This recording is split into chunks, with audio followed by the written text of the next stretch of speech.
Peter, how strange is it or odd is it to come to Twickenham as such overwhelming favourites?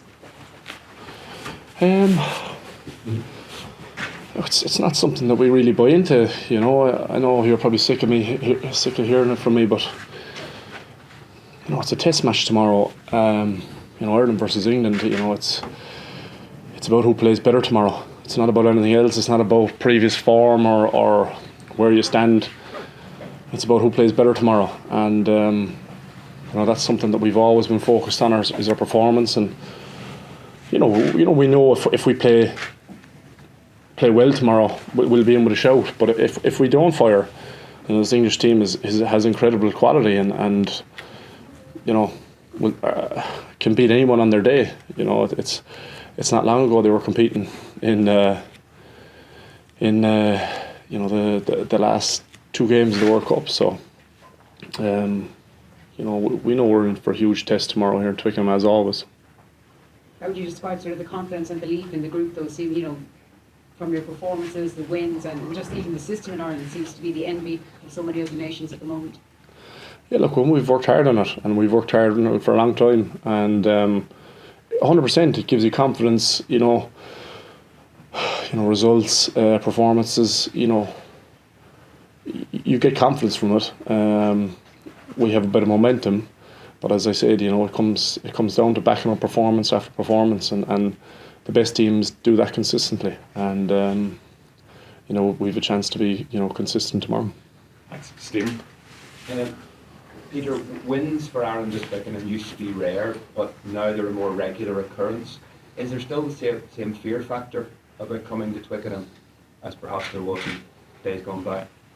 Look, I think playing away, winning away in any stadium in this competition is incredibly tough. You look at the stats, you know, across the last however many Six Nations going back along, it's tough to win away from home, regardless of where you are, and no more so than Twickenham. You know, it's obviously a fortress of rugby for England, and you know, certainly we've picked up some wins here. But again, you know, you look at them, we had to play unbelievably well to get the wins. Some unbelievable rugby that we played, and that's what tomorrow's going to take. Is a special performance from this group, and you know, you're going to get, as I said, sick of me saying it, but it's about the performance tomorrow. It's an incredibly difficult place to come and play, and it's even more difficult to win. Yeah, you're on an incredible winning run in the Six Nations. If you had to pick one thing, what is this winning streak? What is the key factor you think that has made Ireland so good? You see, the problem is you can't pick one thing. You know, there's so many moving parts. There's so much to work on. Be it opposition, be it us. You know, it's about who can put the whole package together, and you know, we've done that to certain extents in the last few games. But you know, every time we come back on a Sunday or Monday when we're back in camp, we've loads of stuff to do and work on, and you know, every team chases the perfect performance, but that's everyone's going to acknowledge that's never going to happen. And you know, the hunger, I think, and the desire from the group to consistently get better is probably what stands out to me. But again, it's hard to put your finger on one thing. You've got to put them all together, and that's the difficult thing. Thanks, Julian. Yeah. You've got Hugo Kean back in the side tomorrow. What would you say were his particular qualities? What does he bring to the team? From your point of view? Well, look, he's world class full back, full stop. That's what he is, and you know, every team needs world class players if you want to win, and he's certainly one of them for us. And you know, every part of his game as a full back is world class. So it's great to have him back. Thanks, Murray. What are the English qualities you're most wary of?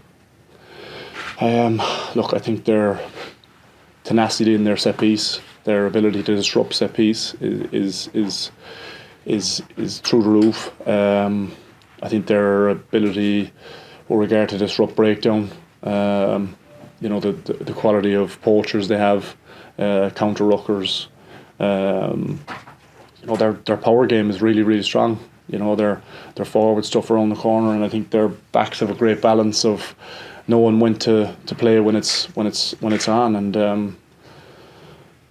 you know, it's again a massive defensive test for us tomorrow with the way they attack. And you're good mates with Jamie George, as far as I'm aware. Have you gone to each other? No, we haven't.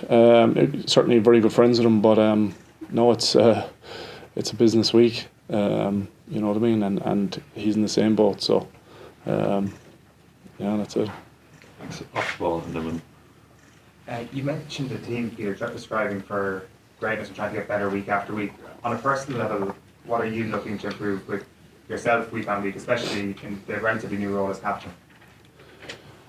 Yeah, well, look, I get feedback each week from coaches or players. You know, we've different points with leadership group that we meet, and it's not about, you know, me. It's about us assessing everything. You know what I mean? You're trying to get better in every area, which is the beauty of the group. And look, certainly for me, it's a new role, but I've been lucky enough to be involved in lots of leadership groups, and you know, come across a lot of experienced leaders and taking bits here and there from them, and you know, it's great to have a group around you that can give you great feedback on that as well. But you know, you've a good handle on it at this point. I'm good down the line at this stage. thanks. Yeah. Just with you know, Ireland players and England players don't often meet, with the exception of the Heineken Cup. Sorry, you know, the Champions Cup. Has that essentially influenced anything in this build up to the week? Has there been has that lifted it? And you know, how are Ireland looking at maybe some England players that they don't meet at club level as they would against some Scotland players and Welsh players in the URC? Yeah, look, I think it happens. We've come across each other a fair bit. I think, you know, we had Northampton, Leinster, had Leicester. I think Connacht had Saracens, correct? Yeah. Yeah. So, you know what I mean. I know we don't play in each other in our domestic leagues, but you know, between all our provinces, we come across, you know, a good chunk of the lads, and so that feedback comes in. You know what I mean. The Leinster lads have spoken about, you know, the players that they played against the last couple of weeks. You know, we've spoken about, you know, the likes of Dixon at 9 who did a lot of damage to us in Thomond Park. So I know we don't play in the same leagues, but you know, you certainly get a handle from our European stuff, as you said, and obviously we do a lot of video on the English players, and you know, the last few weeks obviously we've had to study them. So you know, you get your ins here and there. Last couple of questions, Sky Sports and Ruth. England at the World Cup, it was clear what their identity, their game plan was. Is it harder to predict what they might bring tomorrow, given how they're starting to play, trying to play, and also the inclusion of Manny Fair-Woodbosser? What was the last question? The inclusion of Manny Fair-Woodbosser. Yeah, sorry. Yeah, look, they're difficult to predict because certainly look, they've got a couple of new coaches in, and you know, I've been there before with obviously you know, the Leinster lads with Shock and that kind of thing, and look, it takes a bit of time, and you could see that it's clicking with them, and obviously the more they get into this, the more they're going to grow, and you know whether, yeah, look, it's always difficult to predict what their plan is. You know what I mean? You can see the outline of what they're trying to do, but as I said, they're growing all the time, and you know it's going to be a massive test for us tomorrow. Last two questions, Ruth, and then gentleman in there. Hi Peter, there have been some big calls made this week for the Ireland squad. Some key players haven't got into the squad, but Andy talked about how well they've taken the news. Does that speak volumes for the environment that has been created here? Yeah, look, it speaks volumes of the competition that we have, the quality of players that we have. If you want to be world class, you have to have a really extended squad that can fill in, and you know, you've guys who have been left out of the squad would you know, you'd be glad to have in most teams in the world, you know. But I think that has to be the case if you want to be competitive, and you know, we push each other hard, and yeah, look, as I've spoken about the people before, you know, it's all about the team. It's not about you. You know, you can't be that selfish. It's about the team, and I'm not surprised that Andy has spoken like that.